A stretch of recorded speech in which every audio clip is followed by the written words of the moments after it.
Greetings from us at My Media Prime Television and happy week start.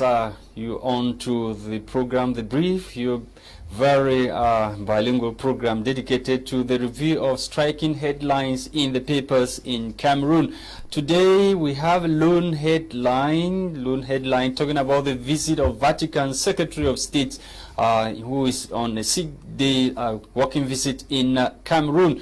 He was received by President Biya on Friday, and yesterday he was in Bamenda, chief town of the northwest region of Cameroon, with a lone message: peace, reconciliation, and dialogue for the Cameroonian people.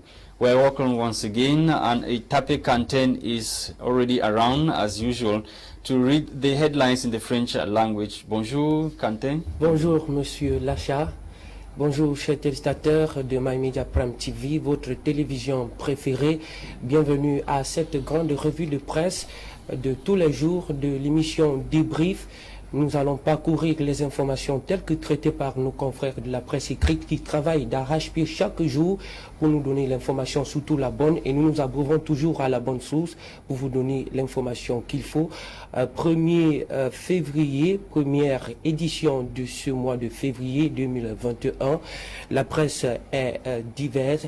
Elle présente plusieurs thèmes. On parle de la vérité, de la guerre, de la justice et la paix. Et bien, d'autres thèmes. Ouvrons ce matin avec le quotidien de l'économie qui nous propose les résultats de son enquête menée au sein de l'industrie textile de Garoua et consacre à sa grande une la SICAM à l'agonie. Le journal de Thierry Écouty explique qu'une dette en augmentation de plus de 50% en un an. La vétusté des machines serait à l'origine de l'arrêt des activités à l'usine de Garoua. Nos confrères soulignent plusieurs conséquences, parmi lesquelles l'incertitude sur la production des pagnes du 8 mars et du 1er mai.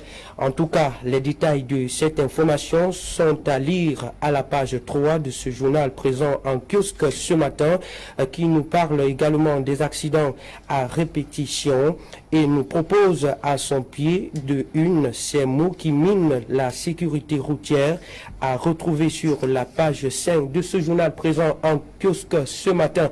On poursuit avec le quotidien Singan qui s'intéresse à la crise anglophone et qualifie le geste du pape François de l'offre de paix du Vatican dans le Nouzou. Le cardinal Pietro Parolin a transmis au président de la République, son excellence Paul Biya, le message du Saint-Père au cours de l'audience qui lui a été accordée vendredi dernier au Palais de l'Unité. Le journal de Marie-Robert Elundou vous livre le contenu de leur entretien dans les colonnes des pages 6 et 8 à retrouver en kiosque. Ce matin, le quotidien Le Jour, dans son numéro de ce lundi 1er février 2021, parle de la région de l'Ouest Cameroun. Gendarmes, policiers encerclent le village de Sokunju. C'est le titre confié à sa grande une. Le journal d'Aman Mana avance que si les hommes en âme ont été déployés à Bamenjou samedi dernier, c'est pour contrecarrer toute éventuelle manifestation publique. En tout cas, les causes de ces mouvements d'humeur éventuels sont à retrouver à la page 5.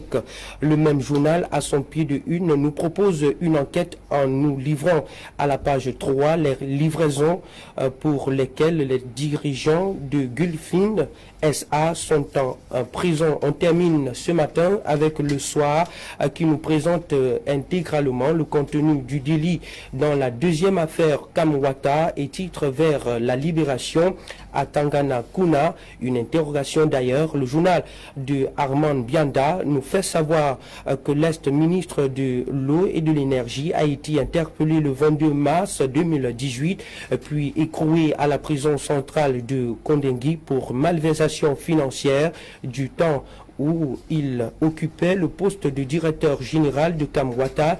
Basile Atangana Kuna a donc restitué le corps du délit depuis le 2 décembre 2020. Information à retrouver dans toutes dans tous les détails sur la page 3 de ce journal présent en kiosque ce matin. Mesdames et messieurs, c'est tout pour les titres en langue française. Eh bien, place actuellement pour les journaux en langue de Shakespeare.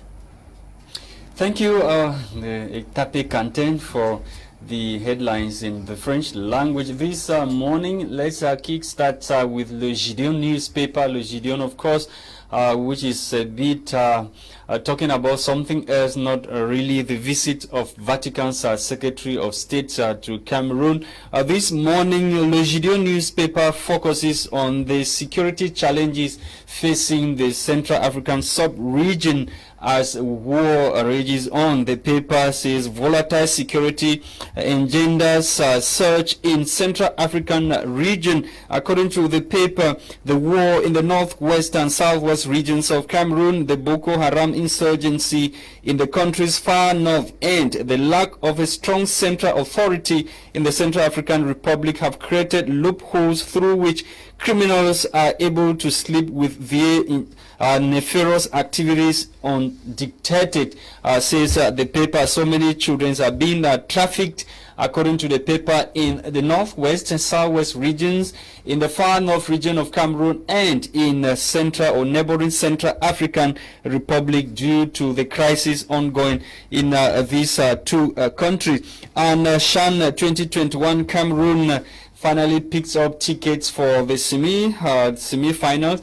That was over the weekend. Cameroon Intermediate Lions defeated their DRC counterpart by 2-1 in an encounter that was highly watched by Cameroonians. They turned out in the Japoma Stadium, where Cameroonians came to give their support to the team.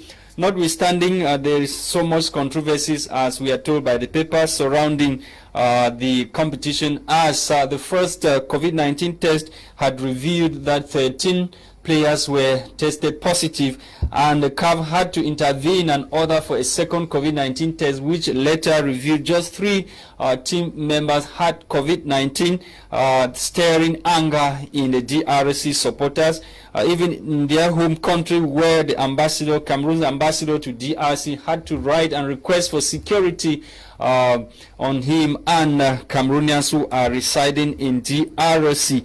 Let's leave Le Gideon newspaper. This morning, the Post newspaper took interest in what the paper terms mockery. The paper says making mockery of Cameroon's indivisibility. According to the Guardian Post newspaper, analysts are expressing growing concerns over the attitude of some top ruling Francophones officials who mount rooftops to preach national unity, but would launch ceaseless smear campaigns against Anglophones who are appointed to certain vantage positions they consider are meant only for the Francophones in the country. You can get details of experts or view or analyst view in this edition of the Guardian Post newspaper on pages 6 and 7. And still in the Guardian Post newspaper, Bamenda, the Pope's envoy, decorates Archbishop Andre Kia. That was yesterday, as the Vatican Secretary of State is on a 6-day walking visit to Bamenda. He recommends dialogue, reconciliation to end crisis in the northwest and southwest regions of Cameroon. Some top elites of the northwest region of Cameroon, and the likes of Minister Paul Atanganji and former PM Young Philemon were present in Bamenda during that ceremony, and also the Secretary General or Minister of State Secretary General at the Presidency of the Republic represented President Paul Biya at that ceremony in Bamenda yesterday. And still in the northwest region, Messager Council ranked best in investment projects execution, and the mayor credits achievement to Minister Fu Kalistu. Ladies and gentlemen, we move on with the media newspaper this morning, sending a word of wisdom to those who are fighting the war in the northwest and southwest regions of Cameroon. The paper says, seek peace with Anglophones. Pope's Envoy cautions President Paul Biya as he met with him at the Unity Palace on Friday. The Secretary of State of Vatican City is in Cameroon for a 6-day stay. Cardinal Pietro Parolin was granted audience by President Paul Biya, like I mentioned, on Friday in the nation's political capital, Yaoundé. He later moved to Bamenda, where he conferred the authority on Archbishop Andre Kia in Bamenda.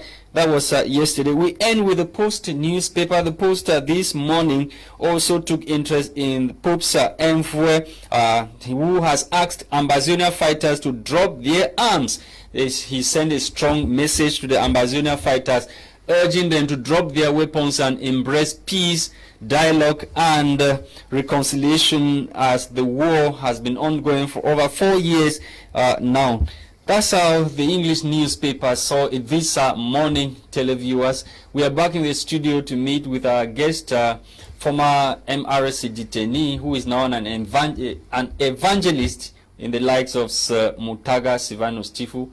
Hello, sir. Good morning and welcome once again. Good morning, Lasha Kingsley, and good morning to all the televiewers of My Media Prime TV. It's an honor having been invited here today by this humble host, which is Hugh and your colleague.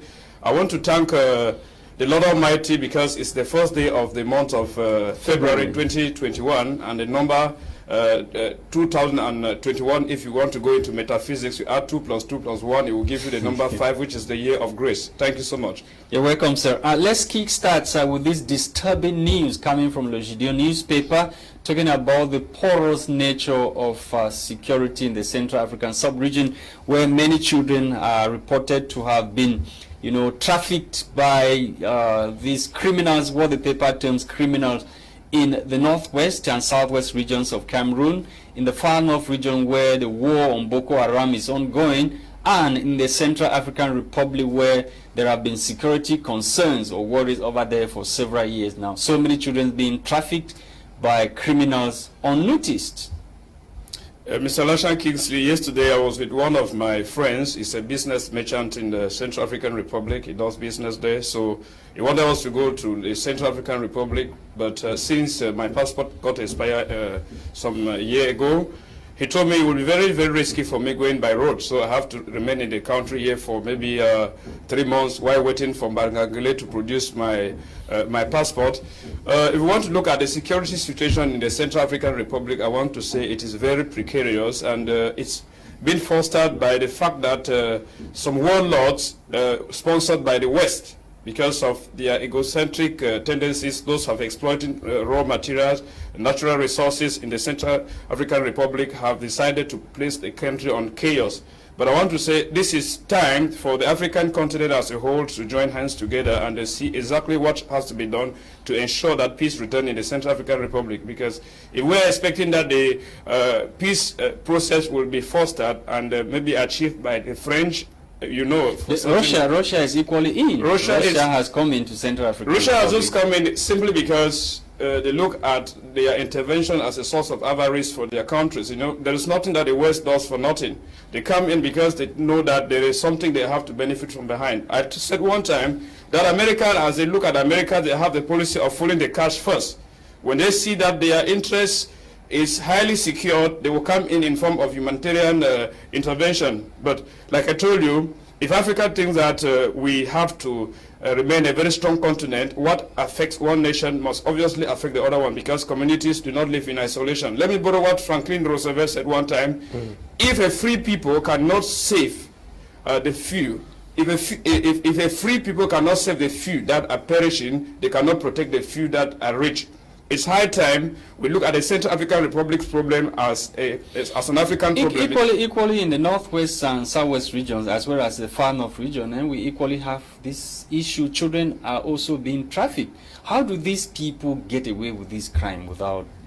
Are they working in conspiracy with the security forces? Or what is happening that they get into these regions pick these children and disappear with them without... Mr. Lasha Kingsley, from the analysis that we met last time by the Delegate General for National Security, Mr. Mbalangele, who said Cameroonians can go in possession of multiple identity cards. You can imagine it. It means that the system... No, he said the problem yes. The problem was Cameroonians, that they have multiple entries. He didn't say they can go for... No, I want to say this emphatically. It is certain, proven. I think I assisted on the television platform with one Cameroonian who said it, and that they know for certain that Cameroonians can go in for multiple identity cards, multiple identifications. I want to think that if that is the case with other neighboring countries, it will make the security department very fragile, because if one person can possess 3-4 national identifications, it will be very difficult for such a person to be tracked up by the police officers. But what about the fingerprints and the biometrics and whatever? It means that that's why I say that the security system is porous, the identification system is porous, because the national identity card permits the police officers to check illegal immigration. It permits them also to track criminals who circulate within the country. If somebody has 4 identity cards, you can imagine that the name they know him with here in Douala is not the same name they know him in Yaoundé. He can easily come to Douala, commit a crime. Before he's leaving Douala, he will change the name and enter into Yaoundé with another name. It will be very difficult for that person to be tracked up, and you find that it will go a long way, fostering crime, perpetrating chaos, and many little children being kidnapped and sold in neighboring countries. So I want to think that for this security problem, which leads to the kidnapping of little children to be handled, the security, that's the identification system, the system that issues identity card, the system that issues passports to citizens, has to be very, very well organized. They need to look for... Qu'est-ce qu'il faut faire concrètement pour assainir? Yes, before I come to that, Kante is just asking a question that is in relation to what I was about asking you. Don't you think that some people are being regarded by the Cameroonian authority as superior or superhuman beings? They can get into Cameroon and do whatever thing they want to do without being questioned? Don't you think these people who are coming probably from the West are the ones who are behind this child trafficking network? No, Mr. Lasha Kingsley, I think I'm one of those people that usually blame the West for the numerous problems that we encounter in Africa, but I want to say that we Africans are the problems at times too, because let me tell you that in a country where the unemployment rate is very high, youth are jobless. The only thing they have is maybe games of chance. Paris food, you have PMEC and all the like that are the only things that you find them indulge themselves, expert and all the like. You find that once they fail in those things, there are other options which sounds very lucrative to them. They tend to indulge in those options. If there hasn't been mismanagement of public resources, where there is unemployment because monies that have been channeled for major projects in our countries, in African countries, is being siphoned, being embezzled and all the like, I think that most of these criminals would have been absorbed in the companies. You find that they would not be going in for alternative jobs like kidnapping of children and all the like. That is what they have as an offer of job employment. So I think that to really reduce the rate of criminality in most of African countries, it will warrant the systems in place to create job opportunities, make an economic environment that is fertile for private investment, so that youths who can have their projects can be easily sponsored by the systems in place. But you find nowadays that most youths may have even projects that they want to be sponsored, but need to go through parrainage. If you don't have a godfather and all the like. Now, in a nutshell, most of those companies that are even put in place, they are put in place by people who are mediocre, and they might not be sustained for even 10 years. You find companies that were created today because as a result of the fact that those who created those companies were mediocre, the companies died down. Gradually coming to the revenons aussi sur cette information qui nous renseigne que la SICAM est à l'agonie. Comment comprendre? Quelle est votre analyse? La SICAM, la société qui produit les pagnes. Les pagnes, à Garoua. À Garoua. Je pense que si la SICAM est en agonie, je regarde cela par rapport au fait que les Camerounais ne consomment plus les produits camerounais. Parce que vous voyez ce qui se passe dans nos jours. Il y a ce qu'on appelle le cricat, qui a déjà inondé les marchés. Et les produits fabriqués même par SICAM ne sont pas des moments moins chers au marché. Vous voyez, les Camerounais préfèrent acheter les choses importées du Nigeria, ils préfèrent consommer les choses importées dans d'autres pays. Et si tu libre-échange, zone se marque, peut-être Cameroun, Europe, vous imaginez. Ça ne favorise pas la consommation des produits SICAM parce que d'autres produits entrent au Cameroun qui sont moins chers aux produits SICAM. Okay, let's end with this topic. This one we are talking about the visit of Vatican Secretary of State. Despite ghost towns called by separatists, he braved the odds to go to Bamenda and conferred and rekiel with the authority that was supposed to be conferred on him, as well as pass his message to the separatists calling for them to drop their weapons and leave the bushes. If the media newspaper focuses on that, we can have the media newspaper. Thank you. And he equally cautioned President Paul Biya to make peace with Anglophones. In 3 minutes, sir. So, Lasha Kingsley, I think to say that the Pope's representative braved the oath to go to the Anglophone regions, it would be throwing flowers at the maybe the military and not the like, to think that maybe they are managing the situation in the Northwest and Southwest region very impeccably without any difficulties. I think that most of the separatists themselves, they want peace, but the problem is they want peace in such a way that it will satisfy the aspirations of the citizens of the Northwest and Southwest region. Because I've been in the Konenge Central Prison for almost 2 years. I had the opportunity to dialogue with most of these separatists. What they want is an economic situation in the Northwest region, or environment in the Northwest and Southwest region, in which the people will have ample access to manage their resources for the benefits of the futures of their children. So if they see the Pope's representative come to the Northwest and Southwest region, I don't think that the separatists will be against. But the streets were dry. The streets were dry. I want to think that those streets were dry simply because the people have been living in perpetual fear. Okay. In perpetual fear. They don't know whether going out into the street will get themselves being caught up by the military or get themselves being caught up by the Amber Boys. So both parties need peace. I want to tell you that there are some people that are eating fat behind this war, because since 2016, the same thing that the Pope's representative came to Cameroon to say, dialogue and all the like, is what all political actors, civil society activists, and even other people that we want to call their names, partners, diplomatic partners, have asked for. This time he lashed out at Biya as well as the separatists. Yes, he lashed out at Biya as well as a separatist. But when I saw on a newspaper headline here, which said he asked the Amber Boys to drop their weapons, I expected that it would have been titled that the Pope's representative asked for ceasefire, not asking the Amber Boys to drop their guns. It would have been a case where the Amber Boys dropped their guns. You might not tell what he told President Biya, though he cautions him. When they say caution, he cautions him to to make peace with the Anglophones, meaning that he has to withdraw the military into the barracks. No, the question here is the newspaper headline when they said he asked them to drop their guns. It's an order, because here we are talking of dialogue, and when there is dialogue, let's check it out with the Post newspaper. Probably when you look at the Post newspaper, maybe the title that the Post has is not the same, like you see, ask Amber fighters to drop arms. No, the question there is, when you ask, you have to plead with the Amber Boys to drop arms. I expect them to title, the Pope pleads with the Amber Boys to drop arms. The Pope cannot give them orders.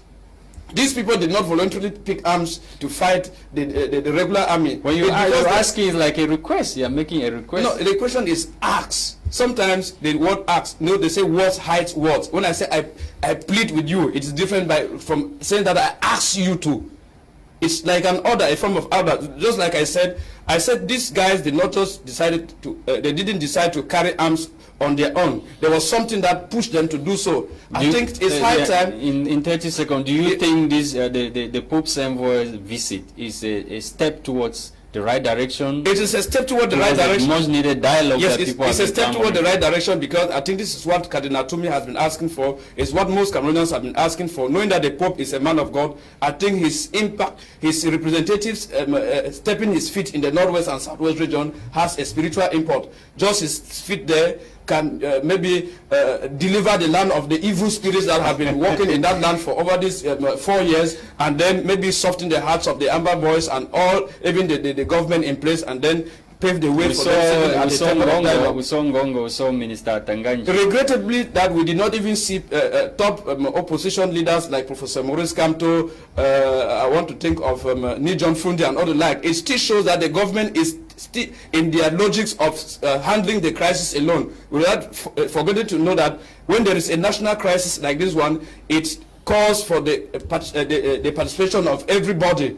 So the government should first of all show to us practically that they want unity, that they are peaceful. Whenever there's a crisis like this one, let them call all Cameroonians to come at the table of dialogue. Okay. On that, what happened during the COVID-19, which the MLC put in place, the Suvi Cameroon Survivor Initiative, and you saw how hardly the government fought it. Whenever somebody comes up with something that is good for the benefit of the whole nation, I think it's worth appreciating, even if the government in place wants to. Thank you, sir, for coming. Thank you very much for coming. We've come to the end of the program. It's always a pleasure having you, sir. Thank you so much, and I want to greet my friends in Konongi Central Prison, Mamadou Mota, who will be coming out on the 5th of February, this Friday. Okay, Kante. Merci, chers téléspectateurs, il faut le dire comme ça, d'être toujours en compagnie avec nous. En tout cas, d'ici à là, portez-vous bien. Vous savez qui détient l'information, détient le pouvoir, et qui détient le pouvoir entretient le monde. Allez dans les kiosques à journaux. Thank you. Ces journaux. Thank you, Kante. And the production this morning was coordinated by Tebon Christian for presentation. We have been Kanten Etape and myself, Lasha Kingsley. Tomorrow is another day. Bye-bye.